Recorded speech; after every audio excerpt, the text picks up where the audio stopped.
mabe ezoya kutuna bango Kinga Kati, GLM, sous-contrôlé par les Américains par radar. Donc des bases déjà bloqué. Okay. Pourquoi déjà les Américains basés dans Est et RDC, on a vu ce boyende comme Moïse, mabe ezoya kutuna bango Kinga Kati, GLM, sous-contrôlé par les Américains par radar. Donc des bases déjà bloqué. Tous les mouvements au Bango Bakosala contre Bissot, contre Fati, contre Parti DPS, contre le peuple congolais, peuple dédié, et que Simbaté. Pourquoi et que Simbaté? Makila a écoulé 20 ans à Bango, ce que est Sangani, le coup la Moutumoko, ce que est mettre fin, pe Bango tout Kangama en bloc, Bakenina, prison à Makara. Bonjour, bonjour, bonsoir, bonsoir, on a bandit, sur la voie céleste. Mbote na bino mbote bozali ebele partout dans le monde baza kolanda biso par la internaute na pesi bino mbote na niveau États-Unis na pesi bino mbote to en Europe na Suède maman Fatou na pesi mbote na Danemark to moni apôtre Godé Lokoto sentinelle na pesi mbote skezali na Europe siwa mbanja njamba pambolo ebele boza na Asie Océanie en Afrique. Sans oublier en République démocratique du Congo, les alliés de Konabino, Moïse Mankantiba, Nemiso Bolingaka, Tolobate, Automesana Kosa, la décryptage et actualité politique. Merci Minandeko, c'est ma caméra, John Omboke Bende, l'équipe Malava Céleste, les signes naturels. Vous continuez à prier, vous priez, Mankas Panabiso, pour Nabozoaka. Ba actualité à Taré. Les lots sur la ligne Bissabino, Toroulou Mametali opération militaire aux États-Unis, à Zarosan niveau est, opération comme na niveau ni. Et ça n'a pas misère ya Moïse Katumbi. Au Bakenaki na Israël, Baké même tina niveau à Maison Blanche. Au Katumbi n'a pas attendu le 13 septembre aux États-Unis. Qu'est-ce qui va se passer? Katumbi Baboy ko lâcher prise à lobby qu'il plaît ou qu'il neige, il faut y aller à la candidat. En 2023, andimi même que la coalition à Kabila. Qu'est-ce qui va se passer? Tout le marche le 15 septembre, on que non. Avant pour notre marche le 15 à la Mouka. Qu'est-ce qui va se passer? Marche wana la Mouka ya El Fayou le bazar ko lukane. Ni ne ko salema. Les événements venaient au Lekandé. Suite à fait la désignation à président Seni, opération comme na niveau nini.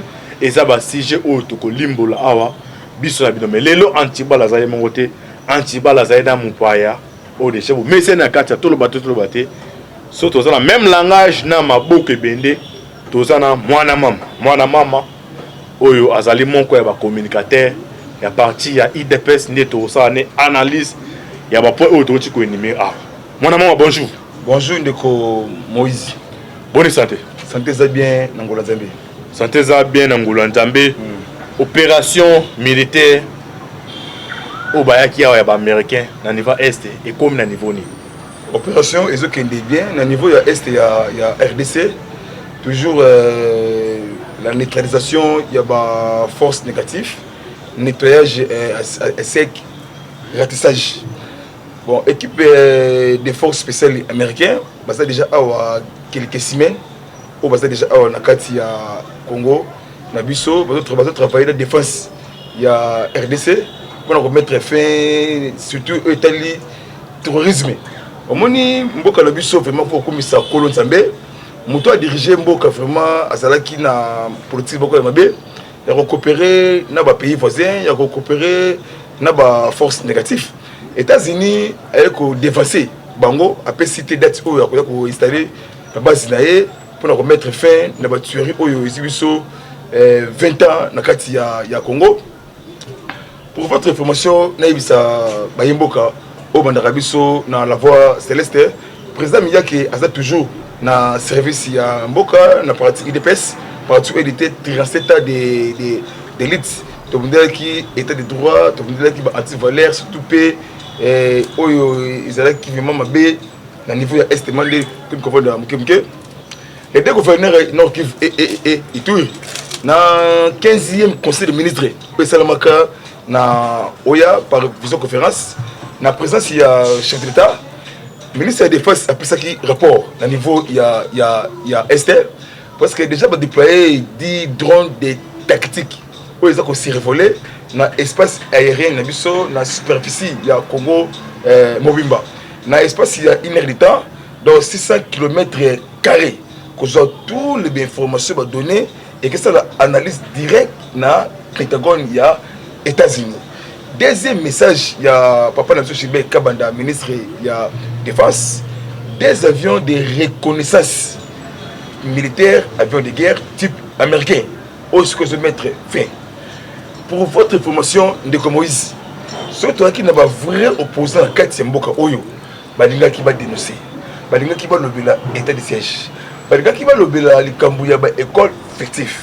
Tellement ça na ba ambition moko diabolique ba responsabilité moko ya mabe na kati ya mboka oyo kaka baza ko kinde na bêtise kaka élection oui 2023 zali élection ya motu ya paix sécurité congolaise a développé parce que tout ça na retard ya makasi kuna arrestation ya membre moko ya ADF nalo aza Ougandais bato kangaye semaine oyo ya lundi oyo alors arrivé à troupe américain wana ba ya pour combien de temps d'abord bon sur lundi chef de délégation là Albert habitué awa plusieurs semaines pour travailler lutte contre le terrorisme pour travailler pour la insécurité grandissante na est ya RDC sur le métier de babé force wana basa déjà na parc de Kaouzi Biega parc de Karamba parc de Virunga parce que les militaires rwandais bakotaka na kati wana kopesa ba milice rwandais bango moko kosalaka kokopier richesse na kati ya mboka ba militaires ndi ba awa bato pour opportunité na Afghanistan na Kaboul ba terroristes ba outu ko renverser pouvoir en place bazongi il y a un complot avec Russie, Chine et autres pays, il y a région, il y a Galak. Fatih très sage, très intelligent. Donc déjà, défenser bango, bloquer le mouvement là. Comment que Rwanda et Ouganda accepter musika na niveau ya Kaboul na Afghanistan, refuge na kati ya Rwanda, na kati ya Ouganda. Biso tout un pays 9 frontières. Terrorisme éthique à confondre parce que vous allez arrêter na seconde. Il faut dénoncer Bablo Oyo.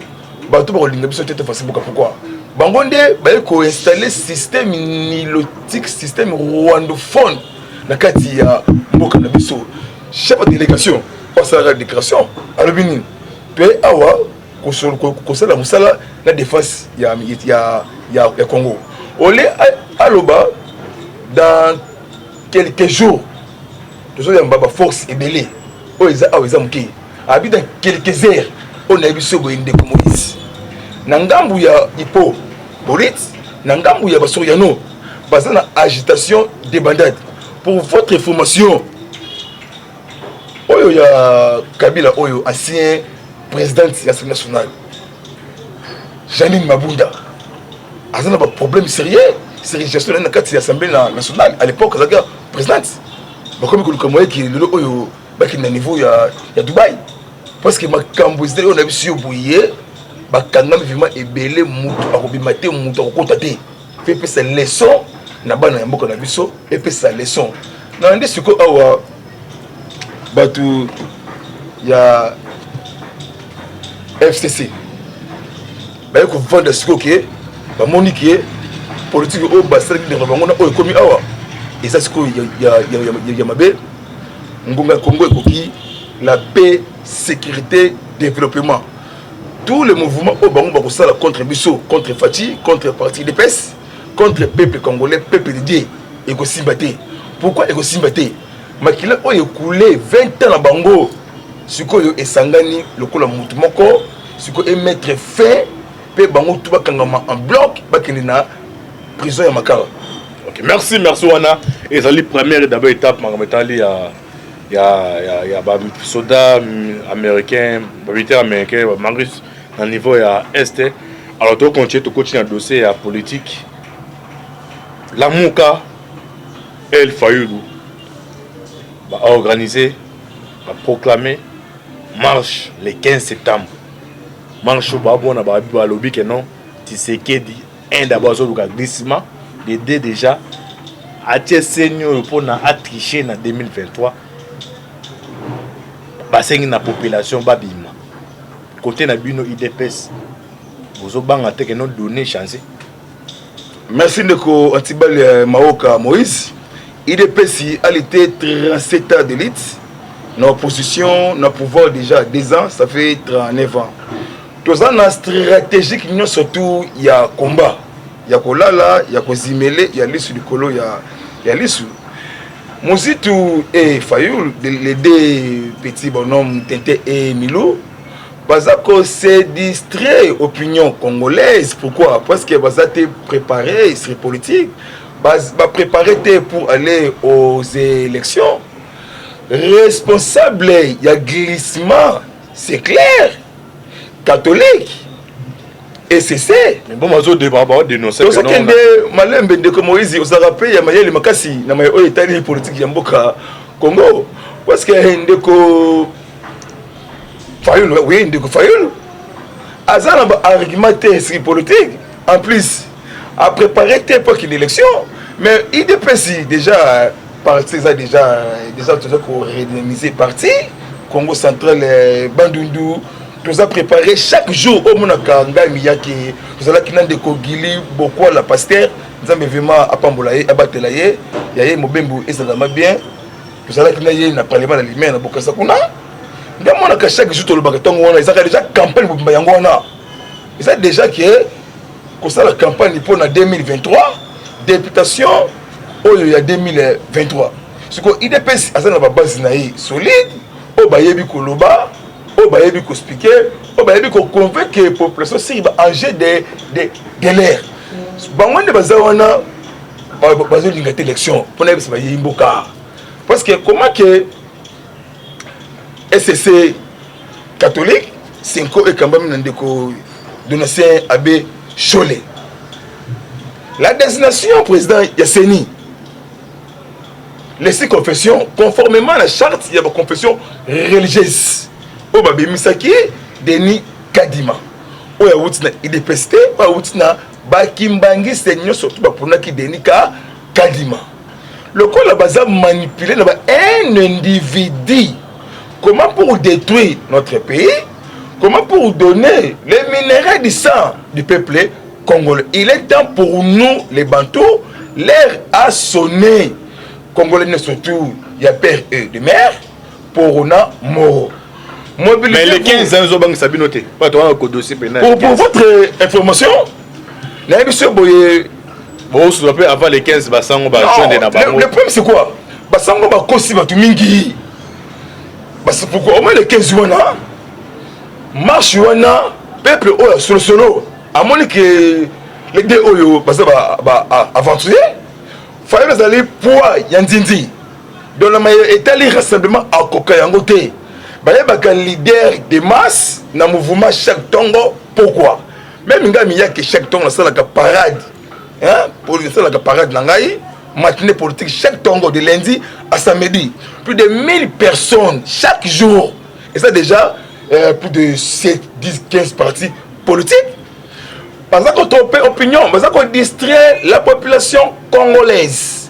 Élection est en 2023 glissement et Kousalate.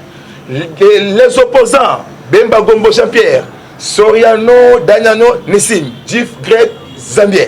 Toyena Oyo Babengi, Fayoulou, Obabengi, Mouzit. Bon distrait Batouté, bon préparer les élections. Mais avant l'élection, recensement général biométrique. Marche Yuana to Rolandelango, liste du Kolo, ya liste. To lengi tembo kekini na musoba. To lengi tembo kekini na terrain. Tout ce banque loko mon côté. Ata Bazui Martin, bâtir président Seni, l'histoire se répète. Il y a Corneille Nanga, candidat malheureux Chadari, ou la Katana en 2018. Oh Nanga Tangaka Combo, il y a la lumière, il y a la sagesse. Fati, notre frère, notre sang, ou la Gagnaka en 2018. Ata bâtir Olive Lembi, Ata bâtir Hippolyte Kanambi, Ata bâtir Cardinal Frédéric Ambongo, président Seni, IDPS toujours gagné, il est élection. Alors, IDPS a gagné l'élection. Alors, pour ils ont une inclusivité. Nakati a composition à Seni. Oui. Il faut battre ensemble de base. Ensemble de position, oui. 10 catholiques force. Parce que Bango va boire continue. Parce que non, le c'est quoi? Merci vraiment, en tout cas, vraiment. Bon, va boire battre. En 2006, Papa Tseke dit prophète politique. Albert qui n'a été élection en 2006. Mais a bloqué qui était processus électoral. Élection pour vous en place. À Salaka, élection. Bazala ba ambition moko diabolique. Non, bilan de rezaboué. Balinga te élection au sein des élection et que ça on a émission de Quantibal Maoka Moïse. Oh eza émission pour la bino boya qui pour un changement. Ndeni beaucoup mon copie bleu à Kabila. Kabila ça qui m'a bébé pour ça m'a. Non mon frère, ton copier Kabila te. Kabila a détruit pays.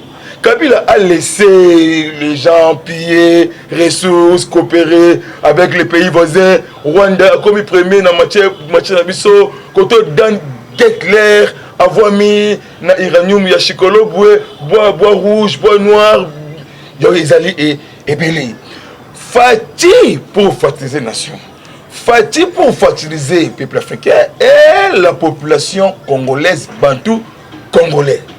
Mboka ewuti na libulu ya ténèbres libulu mulai akokunda libulu balembe malembe tozo bangelo côté na bandeli yango deuxième fois et ya butu et ya moi et ça la rouge et ça la vert et ça la jaune donc une élection to rejeter tous les tentatives ya dialogue exacté petit kala kozala te biso tout kendele élection.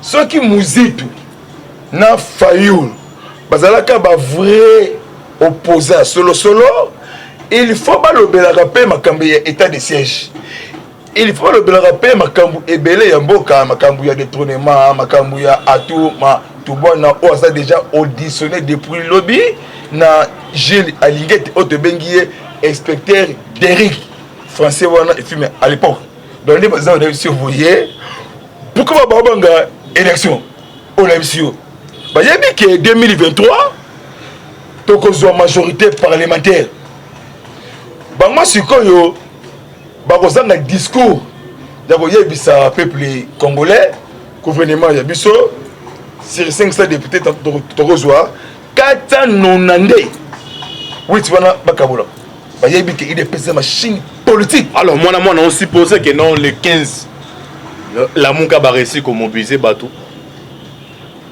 Soit Toling a été mort à la même mort bateau à Koufi. La communauté internationale a a rejoint des voix là-bas. Oui, politique tout est possible. Oui, tout est possible. Oui, ils ont bon mouvement. Tu veux communiquer, tu mets le guinde. Basa na discours politique. Pe bandi baka, pe baboyaka. Bon kaka tuka kaka koboya. On les a soutenu aux oppositions. Na mikili ya poto même na biso awa en Afrique opposition pe dimarape et boyaka au moins de bazawana déjà basangani contre biso basangani bango tout wana mais bakolonga biso te pourquoi nzambe azana biso marche le 15 wana sur les marche moko pacifique ça la bien sur les marche pour côté ba infiltrer service de renseignement en air DGM service de renseignement la biso ya mboka tout ya présidence de la République. La police congolaise a Rosalawana pour relancer le mouvement Nyoso Touwana Yamabe. Ndé bazama déjà bazaka on a vu sur boye dans le bango mbala mwana mama mambo masobele eza na Kikongo makambu e bandi bandeko bangala baloba ba moto bava olio bototo etape na kimongo mongo ebi ono lobi wana donc mwana vima yebela vima po ayibaki na boloko oya bomaki na boloko oh toujours ça pour soutenir beaucoup armées ces pays et Guantanamo. OK, merci. On a tout le dossier le 15 l'autoriste dans le procès électoral. Tisiko Mboso Assemblée nationale na réactionné aux andeni. Tisiko pe babi banda ba évêque ba senga ki ba kutana mkonja mboka non réponse pas pesi bango. C'est comme si j'ai en haut à facha bien mo bende. Merci Ndeko Moïse tu vas vraiment assez bien la pour ça les musiciens ça là vraiment elengi moko bon on a ba boye mokonzi mboka zali sacré mokonzi mboka zali institution donc quand on a mokonzi ya mboka mingi te donc c'est audience basango basenga audience comment en 2016 accord ya tout le monde ba image ouais ba individu mo okutu accord ya Saint-Sylvestre na centre traité de César balobaki premier ministre akouta na rassemblement limité banani oyo balalisaki biso peuple congolais basango baye bango déjà bakoyi par terre kadi c'est fini pona na bango bazoluka bakutana na mokonzi ya mboka basinga audience ba proposer chef de l'état dialogue tout ça déjà informé ndeko tibali olobi nanga makambo ya Assemblée nationale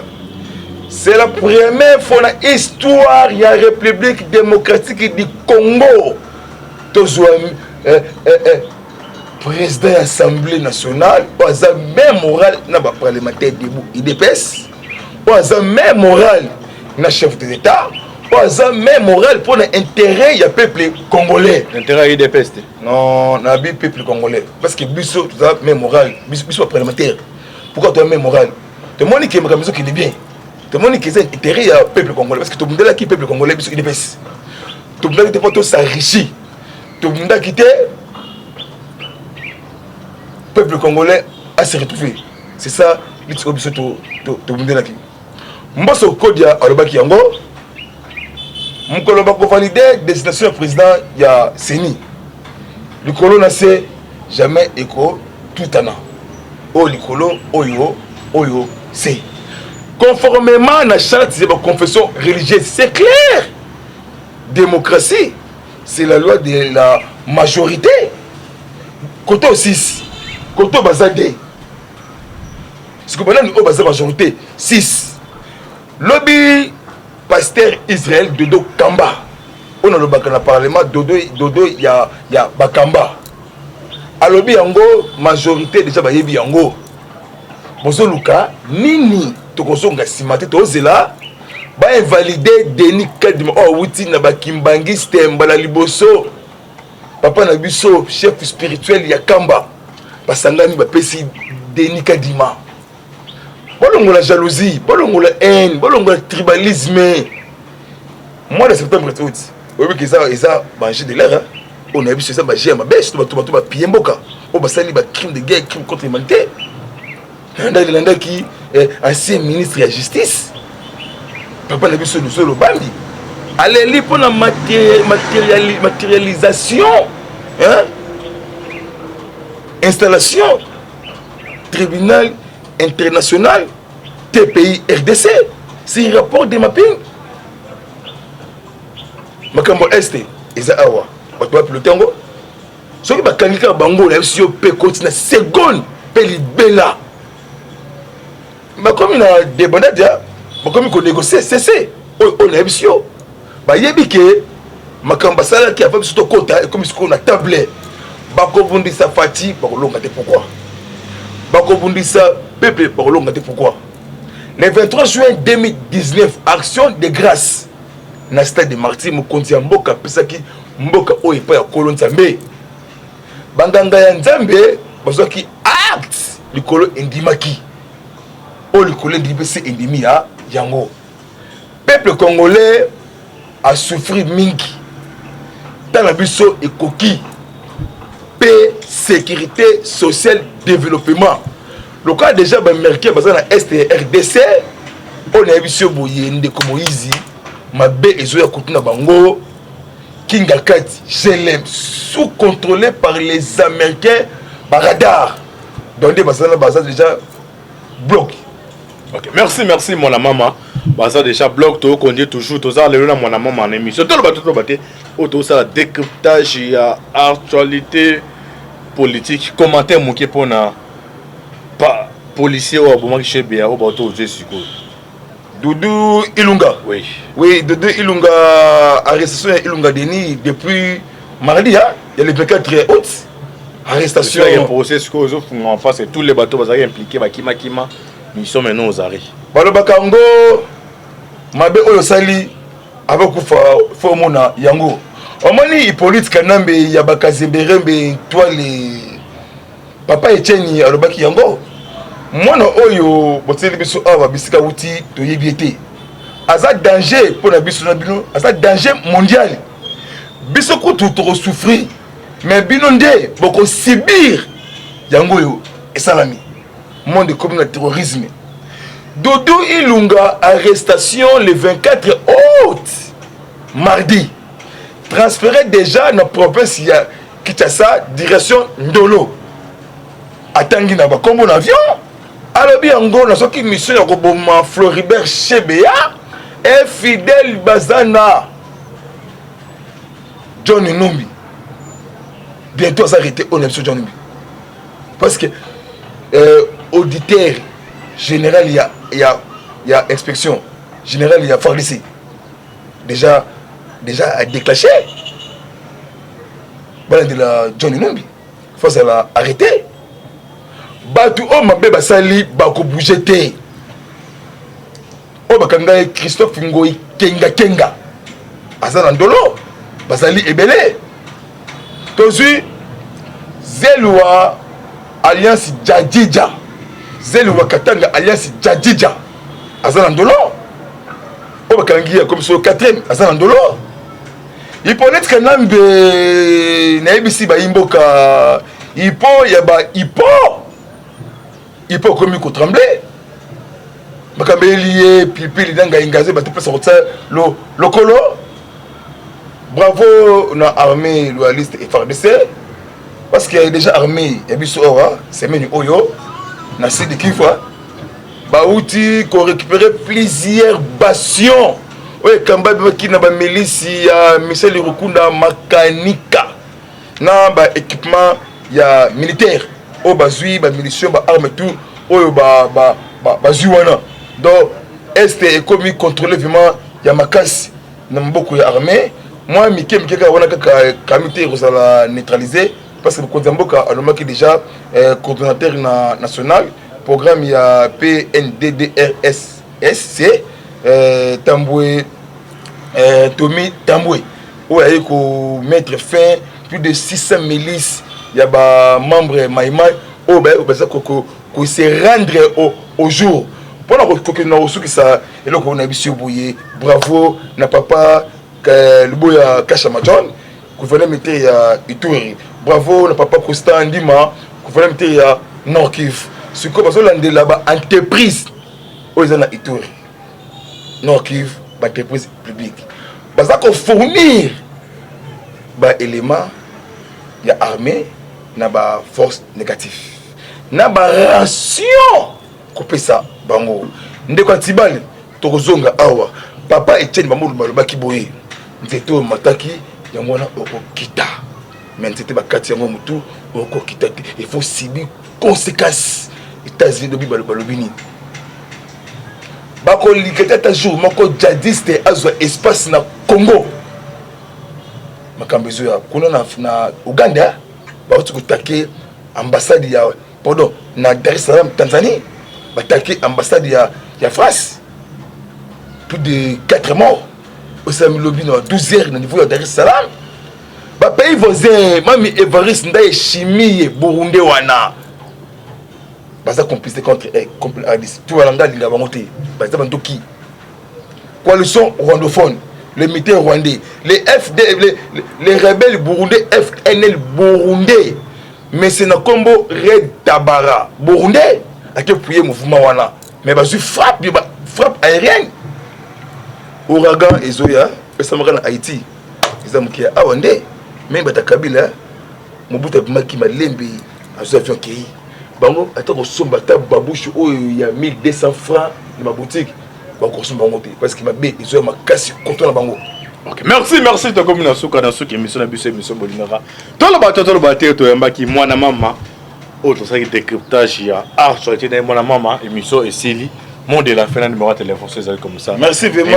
1 minute 2 minutes 30 minutes na balandi na kangai président Miyaki jour 30 secondes na ba média même moral même esprit bokaboni ezala bisoté de sangana comme un seul homme bozalate na agitation na ba enjeu de l'air toujours victoire et certain donc union fait la force unité nationale boyoka bioka yokate bopesa confiance na chef de l'état mwana ya mboka fils du pays vrai quinois na pesi mbote na bato nyonso tout na pesi mbote na ya Roger Luma molobeli ya président Félix na France na pesi mbote mingi na maman Edith Lukanga na niveau ya Paris bozali ebele makasi vraiment mbote mingi na tous les communicateurs ya IDPS numéro na ngai sur WhatsApp plus 243 97 360 50 14 sur WhatsApp mbote mingi tusu na vina ngai féroce waza na Paris sikoza na kati ya mboka na biso sika za levé manzambi abatela bino même moral même esprit toujours tuzaba gagnant.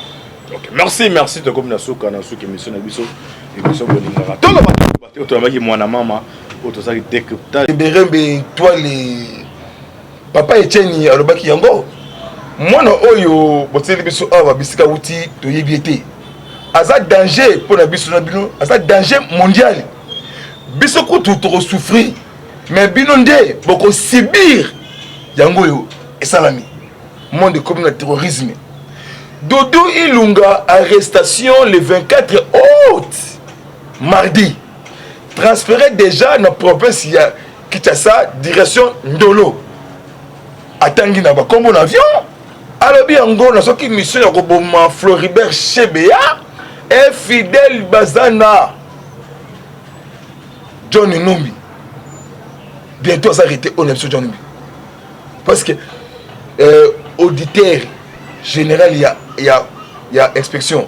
Général, il y a pharmacie. Déjà à déclencher. Voilà de la Johnny Numbi. Il faut arrêter. Batu o mabe basali bako bougete. O bakanga Christophe Ngoi Kenga. Azana ndolo basali ebele. Tozu Zelwa Alliance Jadija. Zelwa Katanga Alliance Jadija. Azana ndolo. O bakangi comme sur 4e Azana ndolo. Il peut être que nambe na ebisi ba imboka ipo ya ba ipo komi ko trembler. Bakambe lié pipi lidanga ingazé ba topesa ko lo kolo. Bravo na armée loyaliste et FARDC parce qu'il y a déjà armée et biso ora semaine oyo na sud Kivu ba outi ko récupérer plusieurs bastions. Oui, kamba qui na ba milice ya Michel Rukunda Makanika na ba équipement ya militaire o bazui ba milition ba arme tout oyo ba zuwana donc est économie contrôler vraiment ya makasi na mboko ya armée moi mike ka wana ka comité rosala neutraliser parce que le Konzamboka alomaki déjà coordonnateur national programme ya PNDDRSSC Tamboué Tommy Tamboué où il ko mettre fin plus de 600 milices ya ba membre Maïmaï au ba ko se rendre au jour pour la ko na osu ki ça et là ko na biso boye bravo na papa le boya Kashama John gouverneur militaire ya Ituri bravo na papa Costa Ndima gouverneur militaire ya Nord Kivu ce que parce que là-bas entreprise aux na Ituri Nord Kivu ba entreprise publique parce qu'on fournir ba élément ya armée na ba force négative na ba ration couper ça bango ndeko tibale tokozonga awa papa Etienne Bamulu malobaki boye nzeto mataki yango wana okokita mais nzete bakati yango mutu okokita te il faut subir conséquences États-Unis dobi balobi nini bako liketa ta jour moko djihadiste azwa espace na Congo makambezo ya kuna na Uganda ba uti kutake ambassade ya pardon na Dar es Salaam Tanzanie batake ambassade ya France plus de 4 morts au Sami Lobino 12 heures au niveau de Dar es Salaam ba pays voisin mami Evariste Ndaye chimie Burundi wana baza complicité contre ADC tout alanda linga bangote baza bantoki coalition rwandophone les militaires rwandais les FD les rebelles burundais FNL burundais mais c'est na combo Red Tabara burundais ake pouiller mouvement wana mais bazui frappe aérienne ouragan ezoya esamaka na Haïti ezamukia awande mais bata Kabila mobuta bimaki malembe azo avion kei bango atako somba ta babouche oyo ya 1200 francs na ma boutique bango somba bango te parce que mabe ezoya makasi contre na bango. Ok, merci de comme na suka na suka émission na biso émission bolinga. Tout le bateau to yamba ki mwana mama autre ça qui décryptage ya art sur été mwana mama émission et Sili monde de la fin numéro de téléphone c'est comme ça. Merci vraiment. Une minute, 2 minutes, 30 minutes. Na balandi na kangai président Miyaki jour 30 secondes. Na ba média même moral même esprit.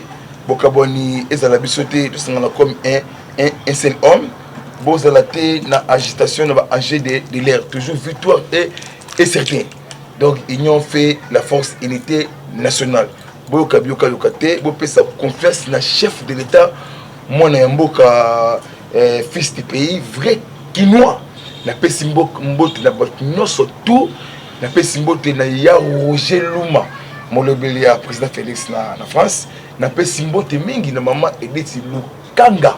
Au niveau à Paris, vous allez ébeler ma casse vraiment mbote mingi na tous les communicateurs IDPS. Numéro langai sur WhatsApp plus 243 97 360 50 14 sur WhatsApp. Mbote mingi tout sur na vinangai féroce. Waza na Paris, sikoza na kati ya mboka na biso. Sikaza l'événement Nzambi abattre la bino, même moral, même esprit, toujours tout ça ba gagnant. Ok, merci de comme na suka émission na biso émission bolinga. Tout le bateau to yamba ki mwana mama autre ça qui décryptage